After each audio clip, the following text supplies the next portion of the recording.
And let's start with some international news first, where British Prime Minister Theresa May has met with French Premier Emmanuel Macron ahead of the official Brexit talks between the two leaders. Now, speculations is that the meeting between the two would be parallel to the official Brexit negotiations that are underway.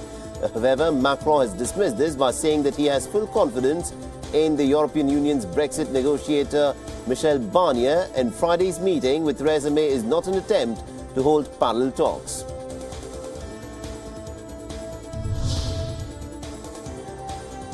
Now, the United States government has announced on Friday fresh sanctions targeting a Russian bank for aiding the North Korean regime to develop its nuclear weapons program. The United States has asked the United Nations Security Council North Korea Sanctions Committee to blacklist a Russian bank, a Moscow-based North Korean banker, and also two front companies for Pyongyang's primary foreign exchange bank.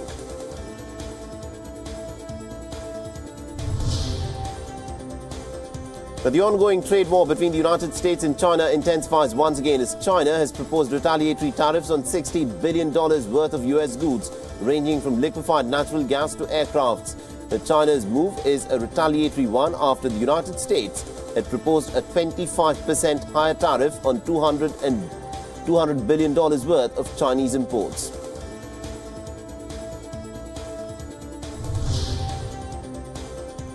The Chinese State Councillor and Foreign Minister Wang Yi has met with Federica Mogherini, the High Representative of the European Union for Foreign Affairs and Security Council, on the sidelines of the Association of the Southeast Asian Nations Foreign Ministers meeting and related meetings. Now, both leaders have agreed on Friday to join hands to promote multilateralism and support free trade.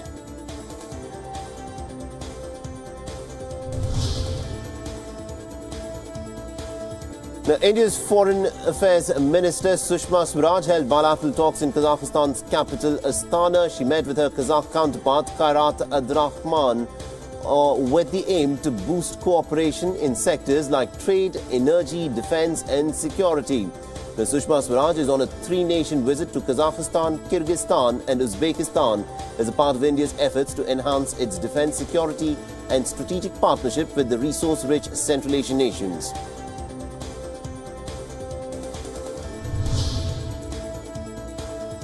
The former President of Pakistan and co-chairperson of Pakistan's People's Party, Asif Ali Zardari, along with his sister Faryal Talpur, have been summoned by Pakistan's Federal Investigation Agency in an alleged 25 billion Pakistani rupees money laundering case.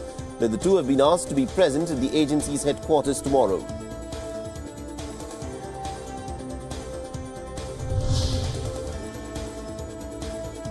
A day after the Pakistan People's Party and the Pakistan Muslim League Nawaz announced their joining of hands to field their own candidate for Prime Minister in the Parliament, challenging the winning PTI, Prime Minister-elect Imran Khan has said on Friday that he had enough support in the National Assembly to form a government. Now, Imran Khan's Pakistan Tehreek-e-Insaf had garnered almost about 16.88 million votes in the recently concluded elections. However, the 116 seats won by Imran Khan's lawmakers are not enough to give him a simple majority without coalition partners in the National Assembly, which has 342 seats. However, the party is now confident of a majority after more than a week of talks with other parties and independent politicians.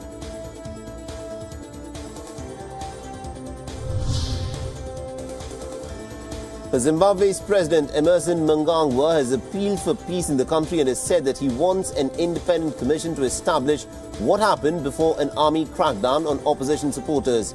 Now, 6 people, remember, were killed in post-election violence in Zimbabwe, and Mnangagwa has assured the people that he will be a president for all Zimbabweans and that opposition leader Nelson Chamisa will have a vital role to play in Zimbabwe's future.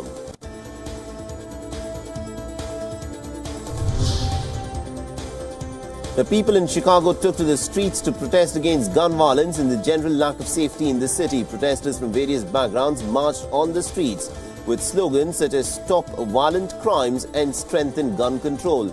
Now, according to data compiled by the Chicago police, over 1,000 severe gun shootings and almost about 300 murder cases have happened in Chicago until now, with most cases being concentrated in the west and the south side of Chicago.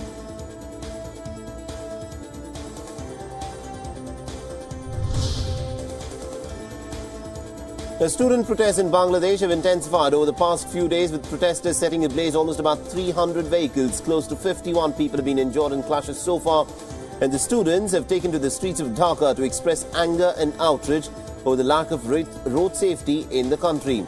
The protests were sparked after two teenagers were killed when a privately run bus ploughed through a crowd of college students on the 29th of July.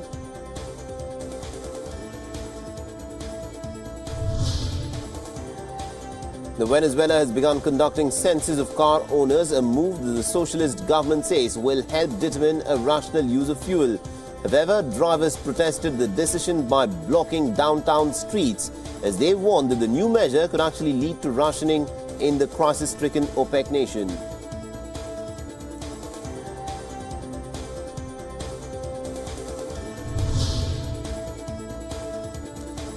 An international delegation of the United Nations, the World Bank and WHO officials arrived in the Ebola-hit town of Beni in the Democratic Republic of Congo.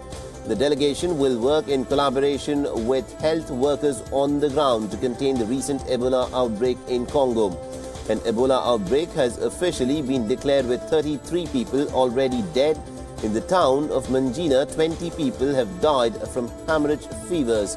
The town is a densely populated area of about 100 kilometers from the Ugandan border, and 6 new cases of fever have surfaced, out of which 4 are confirmed to be cases of Ebola.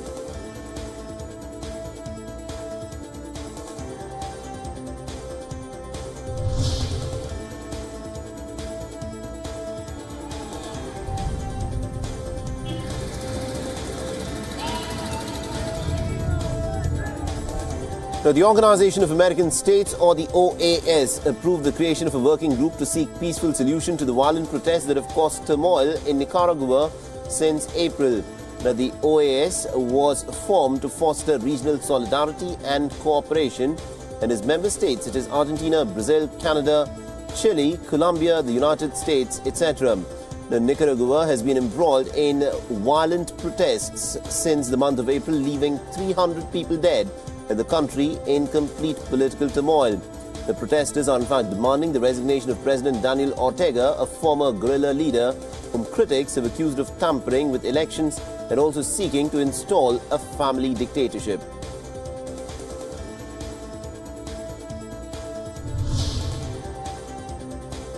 The world's second largest beer brewer, Heineken, is all set to expand into China. The company will buy a $3.1 billion stake in the firm controlling China Resources Beer, which is China's largest brewer.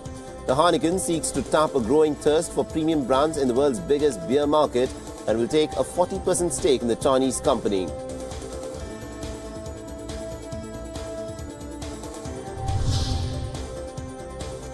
The creators of fake accounts and news pages on Facebook are becoming harder to track, say cybersecurity experts. The fake account creators are learning from their past mistakes and are covering their tracks, making it harder for Facebook to prevent the platform from being used for political misinformation. And this challenge was evident as the social networking giant has tried to identify the creators of the 32 fake accounts that it took down earlier in the week.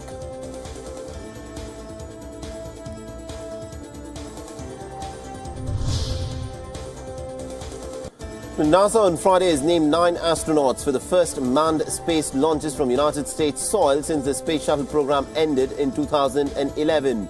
The National Aeronautics and Space Administration's announcement signals a milestone in the U.S. space program, with its shift to the private sector for ferrying cargo and astronauts to the International Space Station.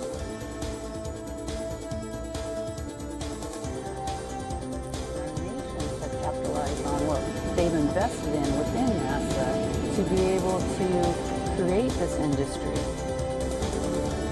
Both of our companies, Boeing and SpaceX, are incredibly capable companies. Exactly. Perfect.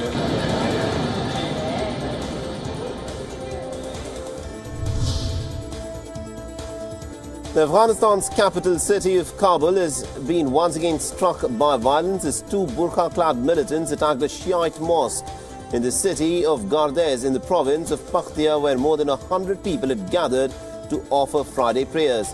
The 39 people have been killed and another 80 have been injured in the attack, and no group so far has claimed responsibility, and yet it is suspected that the so-called Islamic State, which has previously targeted Shiite mosques in Afghanistan, is responsible.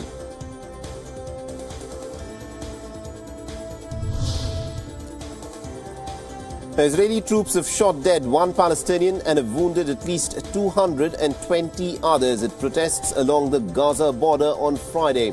As the diplomats have tried to work out a ceasefire deal, over 8,000 Gazans have participated in the protests at 5 different locations along the border on Friday. Some protesters also broke through the border fence and attacked troops with firebombs and an explosive device, according to the Israeli authorities.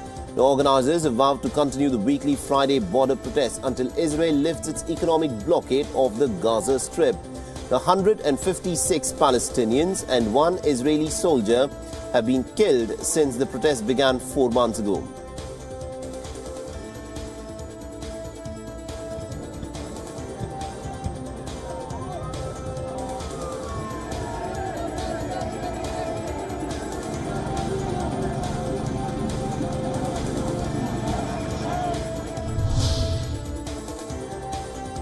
The more than 150 so-called Islamic State fighters have surrendered to Afghan security forces in the northwestern province of Jazjan after they were defeated and driven out by the Taliban.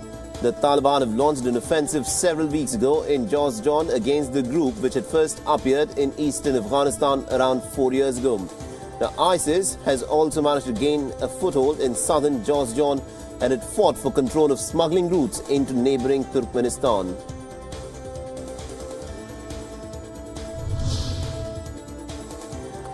The humanitarian crisis in Yemen deepened as the country stands at the brink of another cholera outbreak with a heightened death rate due to widespread malnutrition.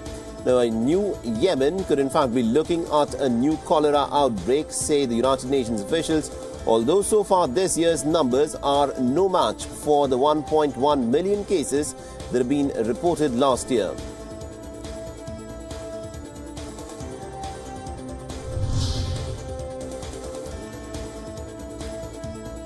11 bodies have been discovered on Friday in the Mexican town of Juarez, close to the U.S. border. The discovery comes just days before President-elect Andrés Manuel Obrador is due to visit for a series of forums seeking to curb violence in the country. Juarez has for many years been one of Mexico's most violent cities, and officials have added that the incident could be related to clashes between two criminal groups.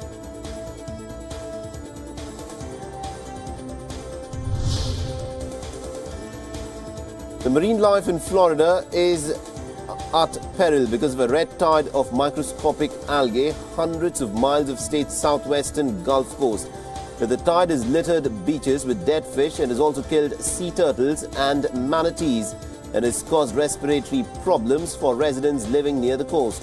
The tide is a collection of microscopic algae that is often red when in high concentrations, and it produces toxins that can harm and sometimes also kill sea life.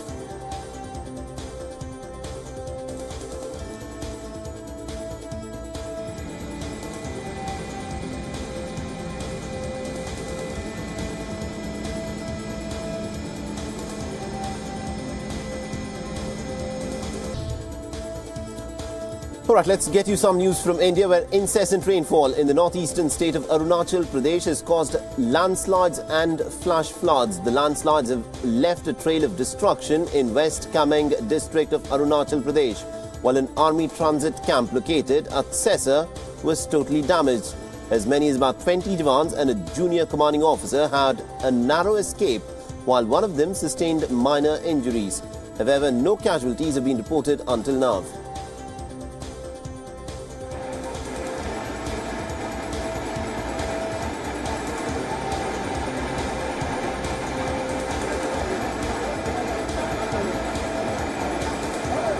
Hey,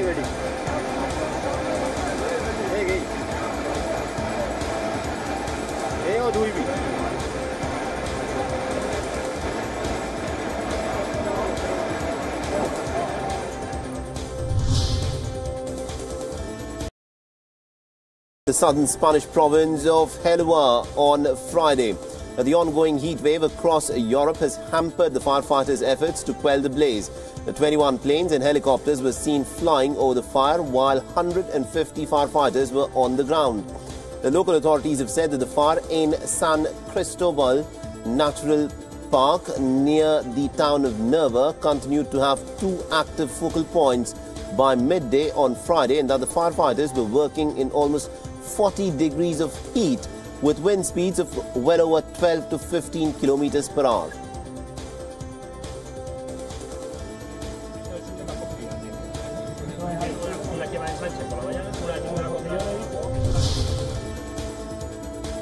As Europe reels under an intense heat wave, temperatures in the Iberian Peninsula of Spain and Portugal soared to record highs. Now, Iberia's heat wave, caused by hot air from North Africa, is the most severe one since 2003, and temperatures in many parts of Spain and Portugal will remain above 40 Celsius through the week.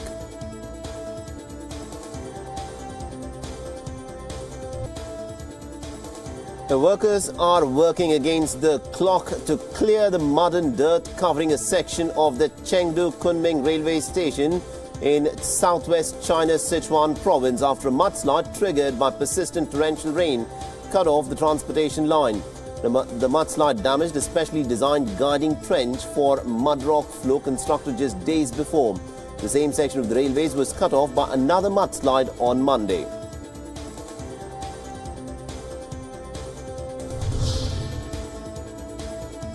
A rhinoceros chased and rammed an SUV vehicle carrying visitors at a zoo park in central Mexico. Now, Fernando Gonzalez was visiting the African safari in the central state of Puebla when he noticed the rhino trotting towards a group of zebras. But the rhino can be seen repeatedly ramming the car's bumpers and seemingly attacking the vehicle tires.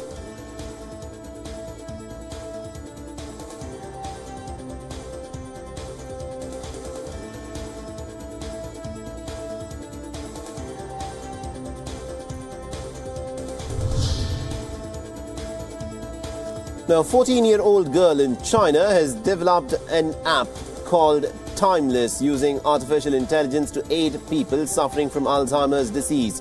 The girl was inspired to do so after she witnessed her own grandmother suffering from the disease. The app can aid a patient to identify people through a facial recognition database. Her app's design has won a $50,000 prize in a startup challenge co-hosted by Women Who Tech and Google, which will enable her to now move to the next step of getting the app into the hands of patients.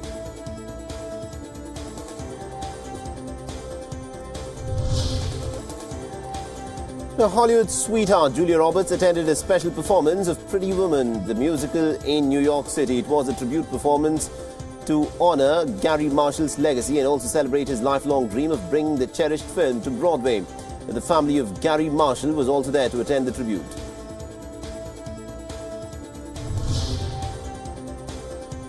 A leading American network has said that it trusts the creators of Swimson to handle the show's depiction of the Indian shop owner Apu, which has drawn fire as a racist stereotype. A recent documentary, The Problem with Apu, triggered a wave of complaints from fellow South Asians about Apu.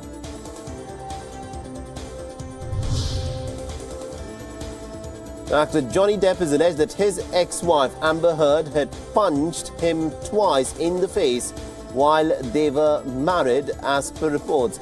It's claimed that Amber Heard, who was drunk, physically assaulted him after he arrived 2 hours late to her 30th birthday party in the year 2016. The Depp also added that he responded by grabbing her arms to stop her from punching him anymore.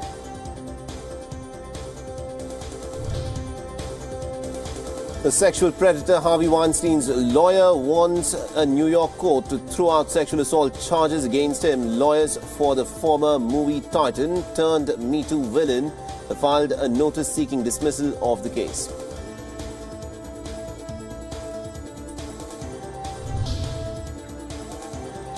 And Formula One racer Daniel Ricciardo has announced that he will be ending his 4-year association with Red Bull to join rivals Renault for the upcoming Formula One season.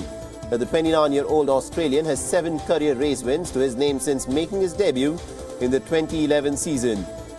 Ricciardo has joined Renault on a 2-year contract that ends before the wholesale revamp and new regulations kick in from the year 2021.